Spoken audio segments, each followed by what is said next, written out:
કરે છે ને તો એ રૂમ ડાઇનિંગ સર્વિસમાં કામ કરે છે તો મારી નીચે જ કામ કરે છે તો જોઈ ભાઈ કે એને પૂછ્યું ભાઈ કઈ રીતે અહીંયા આવ્યો હતો અને હું એમ પગાર મળે છે અને કઈ રીતે એને ઓનલાઈન એપ્લાય કર્યું હતું ને બધું. So hi Arya, how are you main?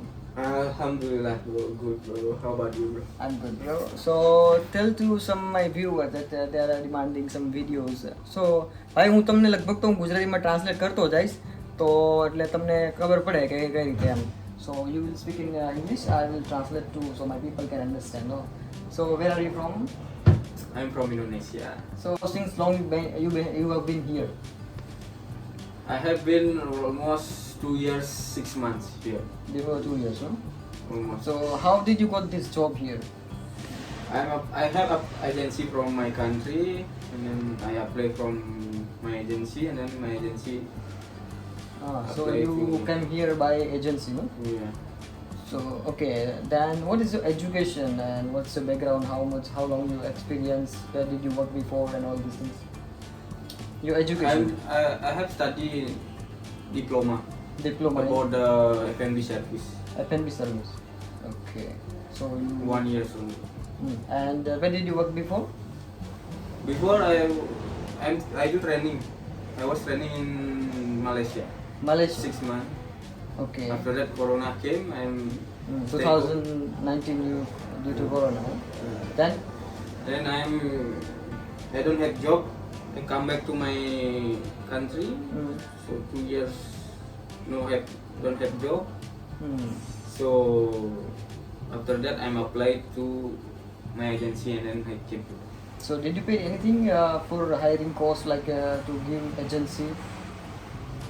Not that much. I am applied about the medical.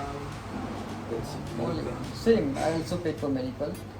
So એ ભાઈ એમ કહે છે કે એ ભાઈ આમ તો અહીંયા એજન્સી થ્રુ આવ્યો હતો પણ એને કાંઈ એજન્સીને કાંઈ આપ્યું નથી તો તમારે જો અહીંયા આવવું હોય તો તમારે અહીંયા મેડિકલના તો પૈસા દેવા પડે. મેડિકલના do you know what is approx cost for medical?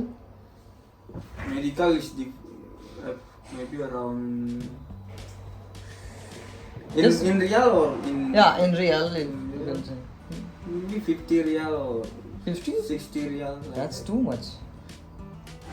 And then before I do medical, I need to fly, you know, with Yeah. the airplane because That was It's I think another island. PCR test, no? yeah. PCR. Okay. No, Another I'm not talking about PCR, but if you want to apply here for the working visa, you need a medical, no? Yeah, Like, that I mean, not, you know, this is my place. Hmm. I need to use the airplane when I want to Oh. medical. That's why it's expensive. No. I'm not counting about the flight ticket. Just for the medical. I think Yeah, maybe around- 10 Omani real, no? No, 15. 20. In my country, it is around 20. So I think around 4,000 જેટલા થાય આપણે ઇન્ડિયાના આપણે. It's different, In my different. country, it is around 20 Omani real, not more than that. Because Because when I was in Kuwait, I paid around Maybe 60 real. 60 real, I think, when I was in Kuwait. So, maybe, you know, agency, with the agency maybe different price, that's why. yeah. They are charging commission also. So. Maybe. તો ભાઈ એ એમ કહે છે કે ભાઈ agency through ગયો હતો તો એને લગભગ એજન્સી થોડું કમિશન ખાય એમ. તો એજન્સીવાળા એટલું બધું તો કમિશન જ ખાતું જેટલું આપણે ઇન્ડિયામાં કમિશન ખાય એમ. તો એટલે તો થોડુંક એજન્સીથી એપ્લાય કરતાં થોડુંક તમારે ધ્યાન રાખવું એમ. એ ભાઈ પાસે એમ તો 2-3 વર્ષનો એક્સપિરિયન્સ છે અને એને એક જ તે સ્કિલ શીખી છે કે F&Bમાં એને કરેલું છે એમ. So thank you so much આર્યભાઈ અને Thank you so જોશું much. આપણે મળશું આપણે નેક્સ્ટ વિડીયોમાં. તો thank you Mahesh Arya. Thank you so much. Nice to meet you, bro. તો ભાઈ આપણે હું ભાઈ મળો પણ ટાઈમના અભાવના કારણે મારે બહુ એટલી બધી વાત હરકી ન થઈ કારણ કે તો હું તમને અહીં એક્સપ્લેન કરી દઉં કે ભાઈ એનો હું એક્સપિરિયન્સ હતો અને ગુજરાતીમાં કર્યો હતો એટલે તમને બધાને ખબર પડે એમ. તો કે એ ભાઈનો તો લગભગ એક્સપિરિયન્સ હતો 1 વર્ષ એને મલેશિયામાં કામ કર્યું એમ કહે છે. એ છે ઇન્ડોનેશિયાનો આમ પણ મારા હારે ભાઈબંધ છે કામ કરે છે તો એ રૂમ સર્વિસમાં કામ કરે તો એને એક જ સ્કિલ ઉપર કામ કરવું છે એને મૂળ એક જ એને ભણેલો છે અને એક જ સ્કિલ ઉપર કામ કરેલું છે. ભણેલો છે ને F&B સર્વિસનું ફૂડ એન્ડ બેવરેજનું રિલેટેડ એને કોર્સ કરેલો છે. લગભગ એ ડિપ્લોમા આવે 1 વર્ષનો કોર્સ આવે લગભગ. તો એને 1 વર્ષનો કોર્સ કર્યો છે ને પછી એને લગભગ 1 વર્ષ એને મલેશિયા નોકરી કરી છે F&B ડિપાર્ટમેન્ટમાં. એના પછી કોરોના આવ્યો તો એમ કહે છે કે હું ઘરે ગયો હતો. ઘરે ગયો એક 1-2 વર્ષ જેવું 1-1.5 વર્ષ જેવું ઘરે રહ્યો એમ કહેતો. અને પછી એને એક એજન્ટ ગોતો હતો. એજન્ટમાં એને એટલે કારણ કે અમારી હોટલ છે ને એ અમે સ્પોન્સર કરવી. માનો કે અમે એવા એજન્ટ છે ને, અમુક એવું નથી કે ભાઈ બધા એજન્ટ પૈસા લે. અમુક એજન્ટ છે ને જેન્યુન છે ને, 100માં ખાલી 5% એજન્ટ છે એ જેન્યુન કામ કરે છે. બાકી કોઈ જેન્યુન કામ કરતું નહીં, બધા તમારી પાસે પૈસા ચાર્જ કરે છે. તો અમારી હોટલ છે ને, જે એ ભાઈબંધ આવ્યો ને હોટલમાં, તો એ ભાઈબંધ અહીંયા હોટલમાં આવ્યો તો એ ભાઈ આમાં હોટલ આખો ખર્ચો, જેનો ફ્લાઇટ ટિકિટ, એના વિઝા, એ બધા છે ને ખર્ચો એ હોટલવાળાએ લીધો હતો. ખાલી એ ભાઈબંધને પે શું કર્યું છે ખબર છે? ખાલી ભાઈને એક મેડિકલનું પે કર્યું છે, લગભગ 4,000 જેટલા રૂપિયા થાય. બાકી બીજું કાંઈ એજન્ટને આપ્યું નથી. જો એ એજન્ટ જેન્યુન હતો ને એટલે ભાઈ, બીજું કાંઈ નહીં. નકર એજન્ટ જેન્યુન એમ તો છે ભાઈ, એજન્ટ જેન્યુન હોય એવું કંઈ નથી કે જેન્યુન હોય એ ઓછા પૈસા લે, જેન્યુન હોય એ પૈસા વધારે લે. પણ તમારે ધ્યાન રાખવાનું કે ભાઈ મોસ્ટ ઓફ તો હું તો એમ ના પાડીશ કે ભાઈ એજન્ટમાં કોઈ ન જતા. કારણ કે એજન્ટ છે ને એ અહીંથી નહીં પૈસા ખાય, હોટલમાં અહીંથી નહીં પૈસા ખાય, તમારી પાસેથી નહીં પૈસા ખાય, બરાબર? કારણ કે હોટલનો તો એક જણાને હાયર કરે ને હોટલ, એટલે લગભગ એ લોકોને 1 લાખ જેટલો ખર્ચો એની પાછળ કરવો પડે. હોટલવાળાને 1 લાખ જેટલો ખર્ચો, એક નવો રિક્રુટમેન્ટ આવે ને, નવો કોઈ કામ કરવાવાળો, જોબવાળો, તો એની પાછળ હોટલ 1 લાખ રૂપિયા પહેલાં ખર્ચ કરે. ફ્લાઇટ ટિકિટ, એનું અહીંયા કંઈ ઇન્સ્યોરન્સ બનાવે, એનું અહીંયા રેસિડેન્શિયલ કાર્ડ બનાવે, એનું ટ્રાવેલિંગ, ટ્રાન્સપોર્ટેશન, એ બધું છે ને એ અહીંયા આવો ને ફરીને એક વખત મેડિકલ થાય, પછી રેસિડેન્ટ કાર્ડ મળે.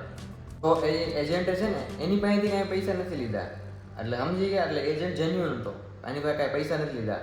જો એ લીધા છે એને ખાલી મેડિકલના લીધા છે. પણ હા, એક સ્કેમ એવો હોય છે ભાઈ કે એજન્ટ છે ને તમારી પાસે ખાલી મેડિકલના પૈસા લે, અને એ પૈસાથી ભાઈ એવા એક જણો નથી, એવા હજારો જણા છે, બધા પાસે 2,000 લે તો ભાઈ એને ડાયરેક્ટ 2 લાખ રૂપિયા આમ નામ થઈ જાય. તો એજન્ટ તમે રૂબરૂ મળો એજન્ટને, તમને એમ થાય કે આ જેન્યુન કામ કરે છે, તો એજન્ટને તમારે, તો એજન્ટ થ્રુ તમારે જવાય. બાકી એજન્ટ થ્રુ તો ન જ જવાય. હું તેમ જ કહું છું. હું ક્યાંય પણ એજન્ટ થ્રુ નથી ગયો. જ્યારે પહેલી જોબ હતી ને મારી, ત્યારે હું એજન્ટ થ્રુ ગયો હતો, પણ મેં કાંઈ પે નથી કર્યું એને ભાઈ. મેં ખાલી મારા મેડિકલનું પે કર્યું છે.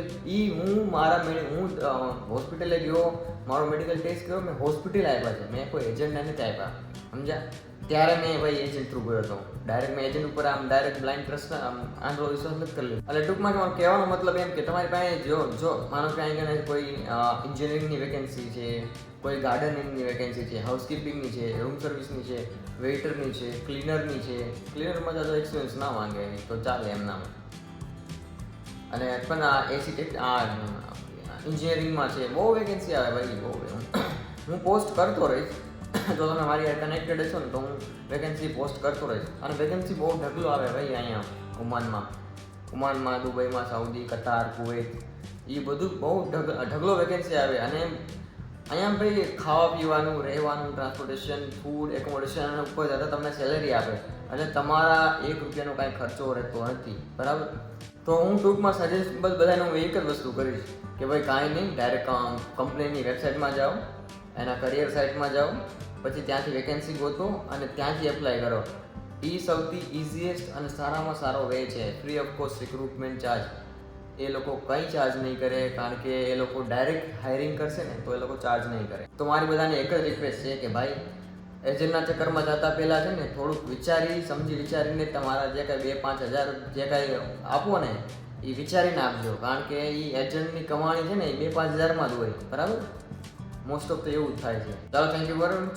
હવે નેક્સ્ટ વિડીયો હું છે ને અપલોડ કરીશ કે કરિયર સાઇટમાં જઈને કઈ રીતે વેકેન્સી ગોતવાની, કઈ રીતે એપ્લાય કરવાનું, કેમાં કેટલો એક્સપિરિયન્સ જોઈએ છે, એક્સપિરિયન્સ વગેરે કઈ નોકરી અવેલેબલ છે, એ બધું હું શેર કરીશ તમને નેક્સ્ટ વિડીયોમાં. પણ મારી પાસે થોડોક ટાઈમનો અભાવ છે, મારી નોકરી ચાલુ છે, ખાવા પીવાનું હાથે બનાવવું પડે છે ક્યારેક, કારણ કે હું રોજ તો હોટલે ખાવા જતો નથી, મને બહુ ભાવતું નથી. કારણ કે તમને ખબર જ છે ભાઈ, આ મિડલ ઇસ્ટ કન્ટ્રી છે, 95% નોનવેજ હોય છે અને 5% વેજ હોય છે. તો I am little bit of struggling in foods, in terms of food. તો એવું છે, એટલે બધું કામ હાથે કરવું પડે છે, એવું છે. ચાલો હવે મળશું નેક્સ્ટ વિડીયોમાં, જે હું તમને એપ્લાય કરવાની ટ્રિક્સ બતાવીશ. અને પછી મારી પાસે જે હું છે ને મારું એક છે ને બ્રહ્માસ્ત્ર છે ને, એ હું તમને શેર કરીશ કે ભાઈ તમે અંધારામાં ઘા કરો ને એટલે એ લગભગ લાગી જાય. એ હું કરીશ, પણ એ હું અત્યારે નહીં કરું. મારા 50,000 થઈ જાય ને પછી હું કરીશ. અને એ કરીશ એટલે ભાઈ જોઈ લીધે ભાઈ તમે, હું કઈ રીતે, હું અત્યારે અંધારામાં તીર મારું તો લગભગ મારું લાગી જ જાય છે, 99% લાગી જાય છે મારું.